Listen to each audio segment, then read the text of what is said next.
A family poses in 1902, but when the mother's face is enlarged, experts are left stunned. Josef Martinez adjusted his magnifying glasses as he carefully studied the sepia photograph resting on his work table. His antique photo restoration workshop, tucked inside Barcelona's Gothic quarter, had processed thousands of old images over the years. Still, something about this 1902 family portrait instantly caught his trained eye. The photograph had arrived earlier that day with Maria Vidal, a middle-aged woman who had inherited a box of family photos from her great-grandmother. "My family has always protected these pictures," Maria told him. "This one is especially important because it shows my great-great-grandparents with their 3 children. According to our records, it was taken in 1902 at their home in Barcelona." Joseph examined the stiff, formal layout common for that time period. A serious man around 40 years old, wearing a dark suit and vest, stood behind an elegant woman seated on an upholstered chair. 3 young children, 2 girls and a boy, were positioned around their parents, holding rigid poses required by long exposure photography. The woman Maria identified as Esperanza Vidal wore a dark satin gown decorated with detailed lace and fine jewelry that suggested wealth and social comfort. Her hair followed the popular Gibson girl style of the era, and her hands, gently folded in her lap, displayed costly rings that reflected the studio light. What fascinated Joseph most was the exceptional clarity of the photograph for 1902. The photographer had achieved remarkable sharpness, especially in the faces, something rare with the technology of that time. The details were so crisp that Joseph could see each pearl on the mother's necklace and the fine textures of lace on her dress. He decided this photograph deserved his most advanced restoration process. He planned to use high-resolution scanning and digital enhancement to remove damage and restore it to its original brilliance. Without realizing it, Joseph was about to uncover secrets that would completely rewrite what the Vidal family had believed for over a century. Joseph began scanning the photo using his professional 9600 DPI scanner designed for fragile historical prints. The digital image revealed extraordinary resolution, allowing any area to be enlarged without losing detail, exposing features hidden for 122 years. On his high-definition monitor, Joseph opened the restoration software he had refined during his 15-year career. He worked carefully, removing stains, humidity marks, fine cracks in the emulsion, color fading typical of aged photographs. While adjusting the contrast and clarity of the mother's face, Joseph noticed something unusual. At 400% magnification, he saw details invisible to the naked eye. Near the left ear, the hair texture looked slightly inconsistent, as if something underneath was being concealed.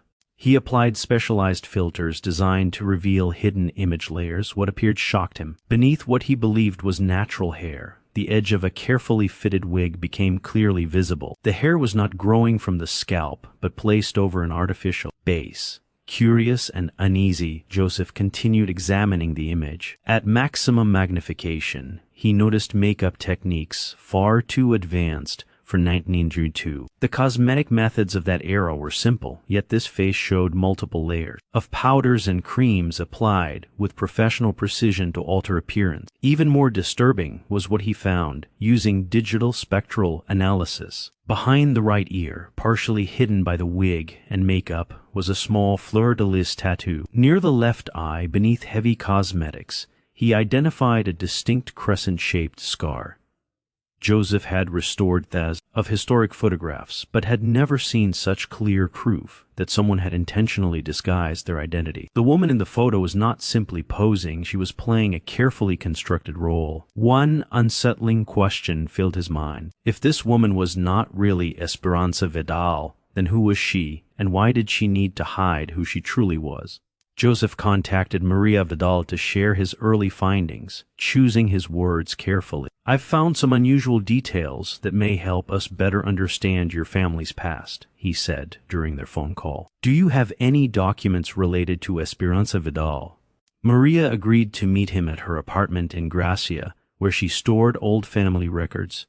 Her home was filled with antique furniture and framed photographs spanning more than a century of Vidal family history. "My great-grandmother always said Esperanza was an extraordinary woman," Maria explained as she opened a wooden box of documents. She was very educated and spoke several languages, which was rare for women at that time. My great-grandfather Ricardo adored her, but she died young from tuberculosis in 1905. Joseph reviewed the preserved records. The marriage certificate from 1898 showed Ricardo Vidal, a 38-year-old textile industrialist, marrying Esperanza Montoya, age 24. Listed as having no profession and originally from Valencia. However, her signature was elegant and refined, suggesting a level of education that contradicted her official background. More revealing were letters Esperanza had written to Ricardo during their courtship. They were written in flawless Spanish, but Joseph noticed patterns, suggesting Spanish was not her first language. Certain sentence structures and expressions closely matched French grammar translated into Spanish. Maria also showed him Esperanza's death certificate dated March 3, 1905, stating pulmonary tuberculosis as the cause of death. Yet Joseph noticed there were no medical records or family letters describing her illness. Did your family keep any personal belongings of Esperanza? Joseph asked. Maria led him to a closet filled with inherited jewelry and keepsakes. Inside were a gold brooch engraved in French poetry books with handwritten notes, and most importantly, a small diary written entirely in French. Joseph asked permission to photograph several pages. Although his French was limited, he could tell the entries were not personal thoughts of a housewife. They contained detailed notes about industrial operations, troop movements, and sensitive information. It was becoming clear that Esperanza Vidal had lived a life very different from what her family believed. Joseph sought expert help and contacted Dr. Elena Ruiz, a historian at the University of Barcelona who specialized in early 20th century Spain and international espionage. In her book-filled office, Dr. Ruiz examined the enlarged images Joseph had prepared. She was immediately amazed. This level of disguise was extremely advanced for 1902 and required materials and knowledge unavailable to ordinary civilians. When Joseph showed her the tattoo and scar, she went silent, consulting reference books. Finally, she spoke seriously. We should consult intelligence archives. These marks may identify a secret operative.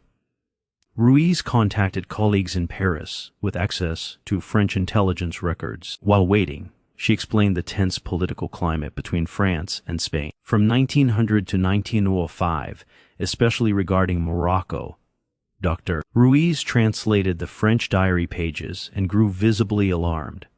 These are intelligence report, she said. They describe military production, troop movement, and industrial capabilities. One entry from April 1903 stated that Ricardo trusted her completely and that weapons factory information had been transmitted through established channels. Dr. Ruiz explained that industrialists like Ricardo Vidal often held government contracts, making them valuable intelligence targets. This appears to be one of the most sophisticated spy operations of the early 20th century, she said gravely. This woman was not Esperanza Vidal. She was a trained spy using a false identity. 3 weeks later, Dr. Ruiz received a response from the French National Archives. Dr. Pierre Dubois confirmed that the tattoo and scar matched records of a legendary French operative named Celeste Moreau, code name Marguerite. Born in Marseille in 1874, she was recruited at 22 and trained in languages, disguise,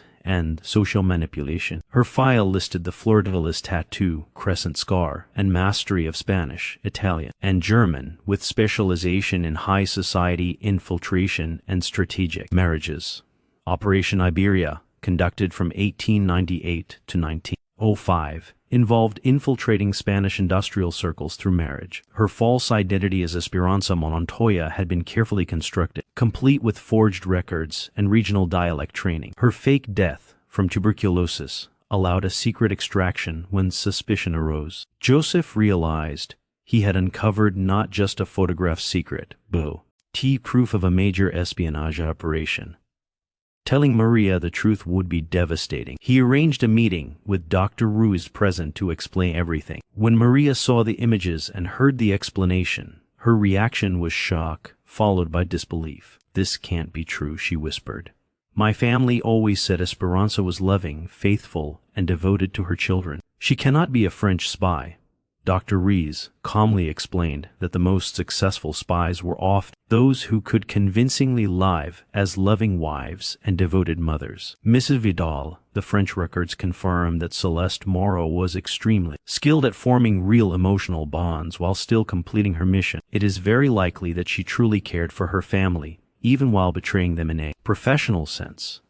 Maria asked to read the translated diary entries herself, as she went through the cold descriptions of how Esperanza had carefully gathered information from Ricardo and reported intimate family details to her French superiors. The emotional weight became overwhelming. It was devastating. She knew everything about us, our private lives, our secrets, our plans, our weaknesses, and she sent it all to foreign enemies. Yet the documents also revealed deeply human moments. One diary entry from 1904 showed inner conflict. The children have become very dear to me. Ricardo is a good man who does not deserve this betrayal.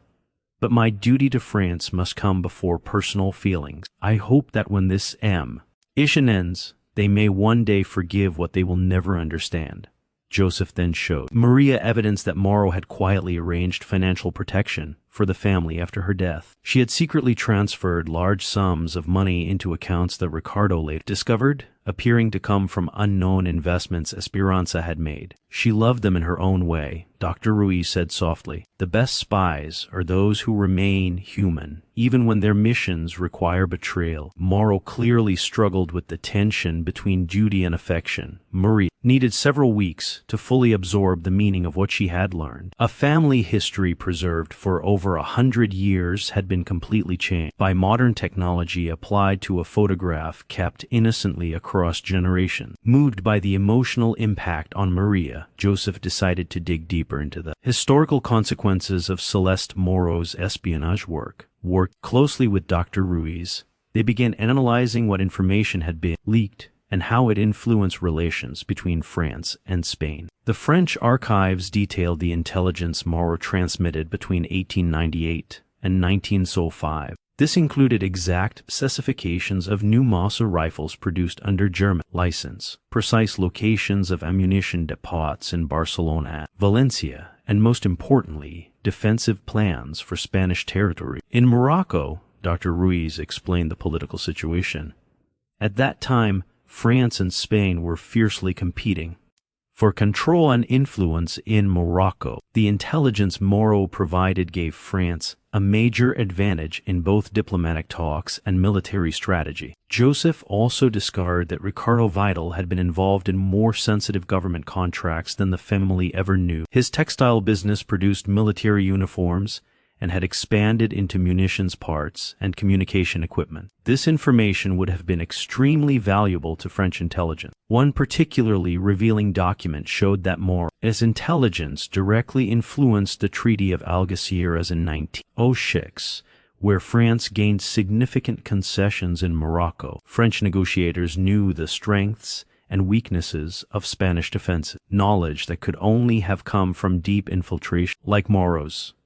Joseph then investigated whether Spanish intelligence had eventually uncovered the operation. In the archives of the Spanish Ministry of War, he found records showing that in 1905 an investigation had begun into possible French espionage within industrial circles. Several individuals were listed as suspicious, including the wife of a Barcelona textile industrialist who showed unusual interest in military matters. The document strongly suggested that Esperanza Vidal herself had become a suspect. A report from March 1905, the same month as her death, mentioned plans to question her. The sudden tuberculosis death ended the investigation completely. Moreau's extraction was perfectly timed.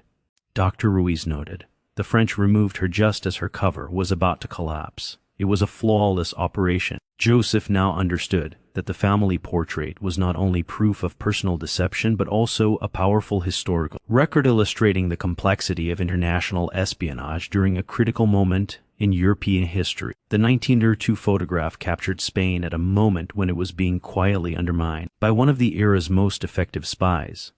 One troubling question remained. What happened to Ricardo Vidal's 3 children after their mother's death? Joseph and Dr. Ruiz decided to investigate how Moreau's actions affected the most innocent victims of the operation. Maria provided details about the children. Carmen was born in 1899, Diego in 1901, and Isabel in 1903. After Esperanza's death, they were raised by Ricardo with help from his sister. Records showed Ricardo never remarried and remained loyal to his wife's memory. Joseph found school records showing all three children attended expensive private schools, which was unusual because the family was believed to have faced financial hardship after Esperanza's death. Tuition had been paid by an anonymous charitable foundation supporting orphans from prominent industrial families. Further investigation revealed the foundation had secretly been created by French intelligence as part of Moreau's extraction plan. Ensuring the children's well-being prevented suspicion about the circumstances of her death.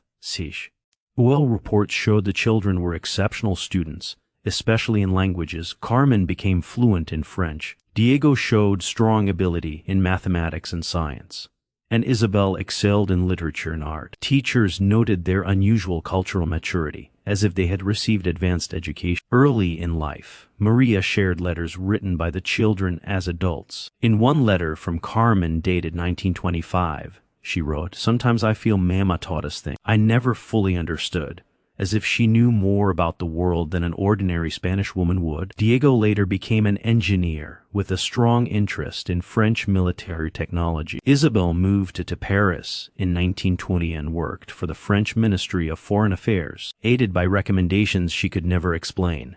Dr. Ruiz proposed a troubling idea. It is possible Moreau was unconsciously preparing her children for futures that benefited France. As a professional spy, she would have understood long-term influence. Joseph realized Moreau's operation had effects lasting decades beyond her official mission, shaping not only Ricardo's life but entire generations of the Vidal family who never knew the truth about the woman they called mother and grandmother. Understanding the wider importance of the discovery, Joseph decided to fully document the case and present it to historical institutions in both Spain and France. First, he gave Maria the choice of how the information should be shared publicly. At an emotional meeting in Maria's apartment, Joseph presented all the evidence, restored photographs, translated documents, intelligence files, and the full timeline of Moreau's operation. Other Vidal family members attended. Reactions were divided. Some felt betrayed and wanted to keep everything private. Others believed the story was too important to hide. Maria's cousin Carlos offered a surprising view. "Maybe we should feel proud. Even though she was a spy, our great-great-grandmother lived a life of courage and adventure that few women of her time could imagine." Maria finally decided the story should be told in a way that respected both Moreau's complexity and Ricardo's suffering. "My great-great-grandfather was a good man used for political purposes beyond his understanding, but she was also human, torn between duty and emotion." Joseph and Dr. Ruiz prepared a detailed academic article published in Spanish and French journals. The discovery quickly gained international attention. Espionage historians across Europe contacted Joseph for access to the images and records. The case demonstrated how early 20th century intelligence work was far more advanced than previously believed. The French Minister of Culture released a statement officially acknowledging the operation, recognizing both its strategic purpose and the moral cost to innocent families. Joseph realized his restoration project had grown into something far greater. He had helped reveal hidden layers of European history and show how modern technology can uncover truths buried for generations.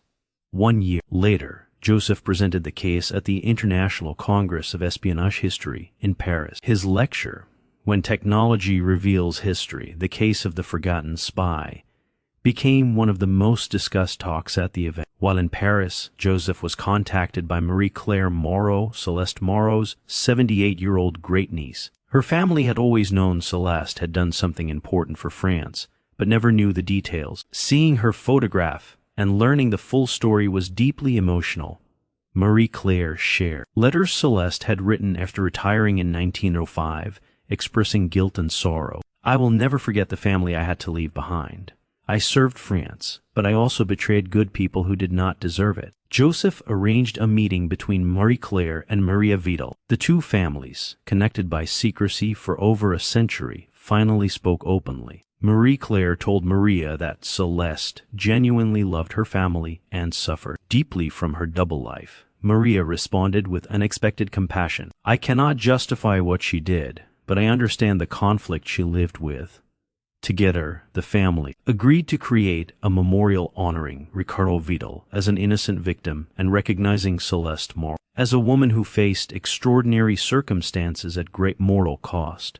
Joseph donated the restored photograph and documentation to the Barcelona History Museum, where a permanent exhibit was created titled Hidden Identities, Espionage, and Family in 1902 Spain. Visitors now see the original photo, digital enlargements, and historical context revealing the hidden truth.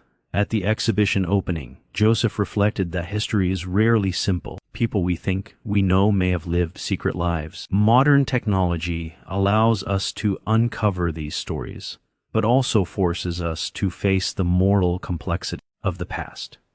The Vidal family eventually found peace with their revised history. Celeste Moro was no longer seen as a villain, but as a complex figure shaped by a world where loyalty to nations often clashed with human bonds.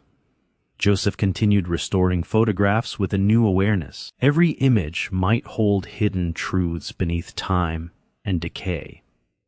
The 1902 photograph became a reminder that history lies not only in official records, but in the family photos we quietly preserve, waiting for the future to uncover the extraordinary stories hidden in the faces of our ancestors.